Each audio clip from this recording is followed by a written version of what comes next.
আমরা আমাদের জীবন থেকে কত কল্যাণকর জিনিস এবং কত মূল্যবান জিনিস তো আমরা ছেড়ে দিলাম, ছেড়ে ফুটে ছাঁটাই করে দিলাম। কিন্তু এমন একটা জিনিস আছে যেটা আমাদের জন্য খুবই খারাপ, সেটা হচ্ছে মিথ্যে বলা।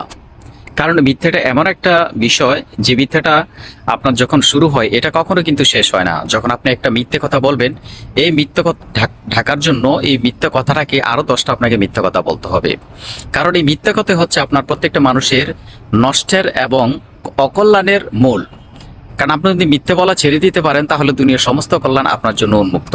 কারণ ইসলামিক পরিভাষায় বলা হয় যে সমস্ত অন্যায় এবং ফাহিশা কাজের মূল হচ্ছে হোতা, সেটা হচ্ছে মিথ্যে কথা, এবং এই মিথ্যে বলা হয় সমস্ত আপনার অকল্যাণের মা। তো আমরা অবশ্যই চেষ্টা করব মিথ্যে কথা বলা ছেড়ে দেওয়ার জন্য। কারণ মিথ্যাটা এটা যেহেতু আমাদের জন্য কখনোই কল্যাণকর নয়, এটা সবসময় শুধু অকল্যাণই ডেকে আনে। কারণ মিথ্যে কথাই হচ্ছে মানুষের সমস্ত আপনার অন্যায় পাপ কাজের মূল উৎস হচ্ছে মিথ্যে বলা। আসুন না আমরা অবশ্যই মিথ্যে কথা বলাটা ছেড়ে দিই। মিথ্যা কাজ সমস্ত কিছু যেটা অকল্যাণকর, আমাদের জন্য মোটেই কল্যাণকর নয়, আমরা সেটা অবশ্যই ছেড়ে দেওয়ার জন্য চেষ্টা করবো ইনশাআল্লাহ।